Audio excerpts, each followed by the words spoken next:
अस्सलाम वालेकुम दोस्तों, आप देख रहे हैं हमारा चैनल दुनिया कहानी। आपने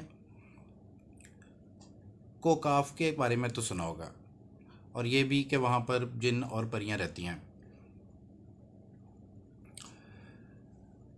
पुराने दौर से हम कोकाफ के बारे में सुनते आ रहे हैं, लेकिन दोस्तों, क्या आप जानते हैं कि दुनिया में 1845 में ऐसी ही एक जगह का पता लगा जिसके बारे में मशहूर हुआ कि वहाँ पर शायद परियां रहती हैं। हुआ यूं कि अमेरिका का एक इलाका है, मैक्सिको अमेरिका का, टेक्सक्लॉ टेक्स टेलेक्सकॉला भी इसको बोला जाता है। ये उस ज़माने की बात है जब स्पेनिश जनरल जनरल पिज़ारो ने अपने एक भतीजे कैप्टन पिज़ारो को मैक्सिको के इलाके टेलाक्सकाला की तरफ भेजा।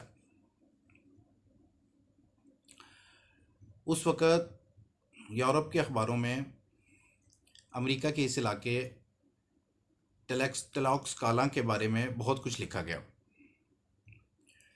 जैसे कि वहाँ पर एक कबीला है जिसके मिल्कियत में ये सारा का सारा इलाका है टेलाक्सकाला का। और आप जानते हैं कि इस इलाके के बारे में मशहूर था, इस कबीले के बारे में मशहूर था कि इस कबीले में कोई मर्द नहीं है, ये सिर्फ़ और सिर्फ औरतों का कबीला था।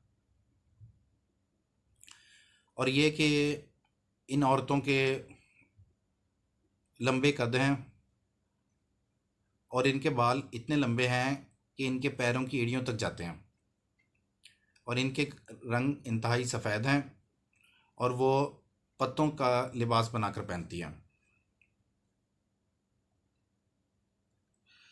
जब इन औरतों के बारे में यूरोप के अखबारों में लिखा गया तो लोग ये कहे बगैर ना रह सके कि वो परियां हैं।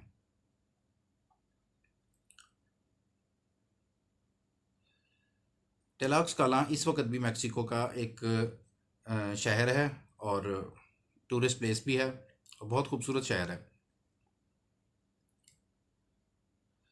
तो दोस्तों, यूरोप के अखबारों में टेलाक्सकाला की इन परियों की दास्तानें इस कदर मशहूर हुई कि लोग उन्हें देखने को बेचैन थे, लेकिन उसके साथ खौफजदा भी थे। और आप ये ज़रूर जानना चाहेंगे कि आखिर इस खौफ की वजह क्या थी। जी, तो हम आपको बताते हैं कि आखिर इस इलाके टेलाक्सकाला की इन परियों की से डरने की उनकी क्या वजह थी। दोस्तों, ये उस ज़माने की बात है जब 1845 में एक स्पेनिश जनरल जनरल पिज़ारो ने पोलैंड फ़तह करने के बाद मैक्सिको का रुख किया। मैक्सिको में एक बादशाह एना किंग के इलाके को फ़तह करने के बाद उसी बादशाह के एक कज़न अताहाल्पा किंग की हुकूमत को ख़त्म किया। इन फतूहात के बाद उसे अगले इलाके टेलाक्सकाला का पता लगा। इस तरह वो मैक्सिको के एक बड़े इलाके को हासिल करने में कामयाब हो गया।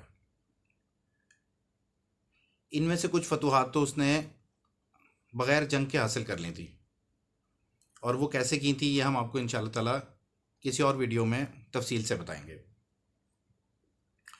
जी अज़ीज़ दोस्तों, हम बात कर रहे थे कि जनरल पिज़ारो ने जब मैक्सिको के इलाके एक बड़े इलाके को अपने कब्ज़े में कर लिया तो बादशाह फ़िलिप्स की तरफ से उसे इन इलाकों का गवर्नर बना दिया गया। अब जनरल पिज़ारो शायद अपनी कंट्रोल की जगह को बढ़ाना चाहता होगा, इसलिए उसने अपने 1645 में 1545 में उसने अपने एक भतीजे कैप्टन पिज़ारो को मैक्सिको के अगले इलाके फ़तह करने के लिए एक बड़ी जंगी किश्ती में रवाना किया, जो कि दरियाए एम्स से गुज़रती हुई एक ऐसी जगह पहुंची जिसको उस वक़्त के मकामी लोग टेलाक्सकाला के कहकर पुकारा करते थे, और आज भी टेलाक्स कलां कह के पुकारा करते थे, तो आज भी उसका नाम टेलाक्स कैला कहा जाता है। जी हाँ दोस्तों, यही वो इलाका है जहाँ पर वो परियां रहा करती थी और उनका कबीला मौजूद था, या यूं कह लीजिए कि यहाँ उनका पूरा एक मुल्क था। जैसा कि हम आपको पहले बता चुके हों कि इस कबीला में सिर्फ औरतें थीं और कोई मर्द मौजूद नहीं था। लेकिन आखिर ऐसा क्यों था? दोस्तों, कैप्टन पिज़ारो को इस जगह पहुंचने से पहले उसके चचा जनरल पिज़ारो को इस इलाके के बारे में मुकामी लोगों ने बहुत सी बातें बताई थी, और वो ये कि इस कबीला के पास जाने से सब कबीले डरते थे, और उसकी वजह ये थी कि वहाँ लंबे कद वाली, उनके ख्याल में लंबे कद वाली खूनखार औरतें रहती हैं जिनके बाल पैरों तक जाते थे। वो तीर अंदाजी की माहिर थीं और चाकू चलाने में भी माहिर थीं। अगर कभी किसी कबीला ने उन पर हमला किया तो वो अपने तीरों से इस कदर तेज़ी के साथ हमला करती थी, और तीर चलाने की उनकी इस कदर तेज़ी थी उनमें कि दूसरा कबीला जल्द शिकस्त खा जाता था।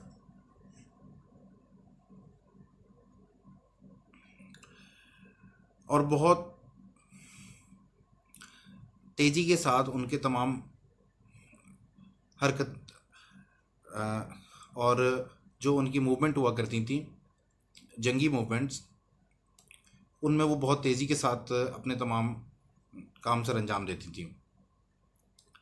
और ये भी मशहूर था कि वो मर्दों से ज़्यादा ताकतवर भी हैं। वैसे तो जनरल पिज़ारो ने बाद में अक्सर जो कबीले उसने फतह किए, उनके राजा और रानियों के बारे में भी यही लिखा था कि उनमें से अक्सर जादूगर और चुड़ैलें थीं। लेकिन टेलाक्स कलां की इन परियों की बात थोड़ी मुख्तलिफ है। ये परियां सिर्फ अपने कबीले का दिफा ही नहीं करती थीं, बल्कि ये दूसरे कबीलों पर हमला भी कर दिया करती थीं, वहाँ लूटमार करती थीं, और जाते वक्त वो एक अजीब काम करती थीं। और वो अजीब काम क्या था? वो ये कि वो जाते वक्त उस कबीले के नौजवान लड़के उठाकर ले जाया करती थीं, उन्हें ले जाती, इस्तेमाल करके उनको कत्ल कर कर फेंक दिया करती थी। इन परियों की एक बात और भी मशहूर थी, वो ये कि जब उनके यहाँ कोई लड़का पैदा होता था तो ये उससे भी मार दिया करती थी, और अगर कोई लड़की होती तो ये जश्न मनाया करती थी। इसी वजह से इनके कबीले में कोई मर्द नहीं था। इन परियों की एक रानी भी थी, और तमाम अहकामात उसके हुक्म से ही अंजाम दिया जाते थे। जब कैप्टन पिज़ारो ने इस इलाके टेलाक्स कलां पहुंचा तो उसे मालूम हुआ कि वो बातें जो मकामी लोगों ने जनरल पिज़ारो को इस कबीला के बारे में बताई थी, वो सब सच थी। कैप्टन ने अपने सिपाहियों को बहुत मोहतात होकर दरख्तों की आड़ में खड़े होकर बंदूकें चलाने का हुक्म दिया। लेकिन इस जंग में टेलाक्स कलां की परियां कामयाब हो गईं, और उनकी जीत की वजह उनका अपने इलाके को अच्छी तरह जानना, और फिर दूसरा उनका दरख्तों के ऊपर चढ़कर हमला करना था, जिसकी वजह से कैप्टन को अपने सिपाही पीछे हटाना पड़े। कैप्टन इस जगह ज़्यादा अरसा रुकना नहीं चाहता था। उसे डर था कि किसी भी वक्त ये परियां एक बड़ा हमला करके उसकी फ़ौज को ख़त्म कर डालेंगी, इसलिए उसने जल्द ही दूसरे हमले का फैसला किया। उसने एक प्लान तैयार किया कि अब की बार वो अपने फ़ौजियों को दरख्तों के ऊपर बैठी टेलाक्स कलां की जो औरतें हैं, परियां हैं, उनके ऊपर फायर करने का ऑर्डर देगा, और ये कि वो उसने अपने फ़ौज को मुख्तलिफ हिस्सों में बांट दिया। इस तरह से उसने एक घेरा सा डालकर बहुत सारी परियों को कत्ल कर डाला।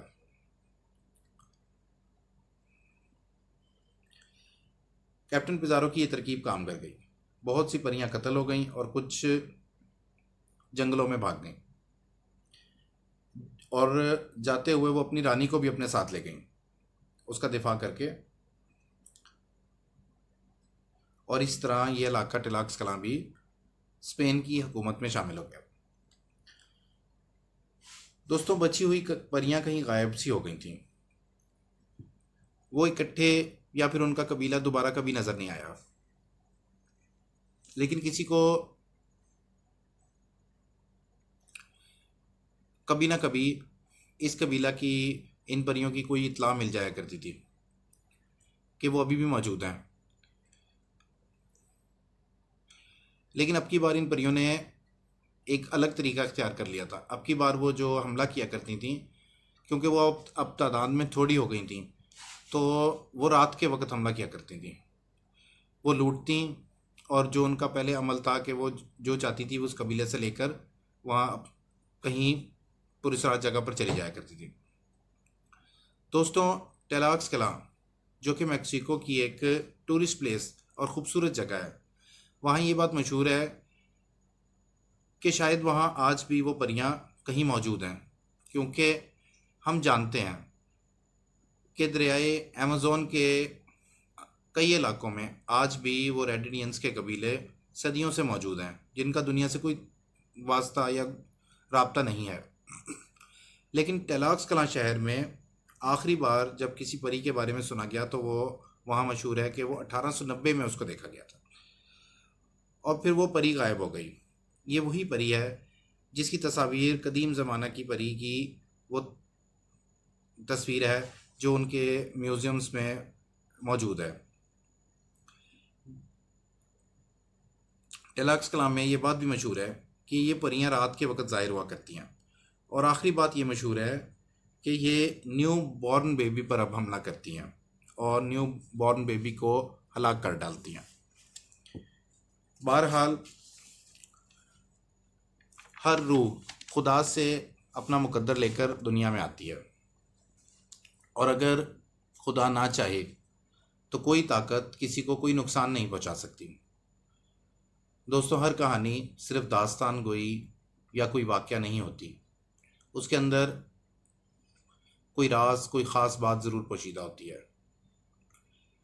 इस तारीख़ी कहानी के इन किरदारों से आपने क्या सीखा, ये तो आप ही हमें बताएंगे।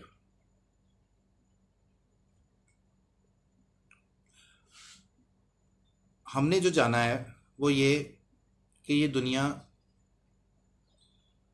एक बदले की जगह है, और हमने अक्सर ऐसी बातें सुनी होंगी कि ज़ालिमों को आखिरकार कोई ना कोई इबरत ज़रूर हासिल होती है। जो जैसा करता है वो वैसा पा लेता है। जिंदा इंसानों के दिल निकाल कर देवताओं को नजराना पेश करने वाले रेड इंडियंस हों या फिर ये टिलाक्स कलां की परियां, आखिर को जब जुल्म हद से बढ़ता है तो वो किसी जनरल पिज़ारो या किसी कैप्टन पिज़ारो की शक्ल में ज़ाहिर हो सकता है। खुदा का कहर आखिरकार नाजिल हो जाता है। अल्लाह पाक से दुआ है कि वो हमें हमारे सब बुरे अमालों की बुराई से और उसकी वजह से आने वाली खुदा के गज़ब और आफ़तों से बचाए रखे। आमीन।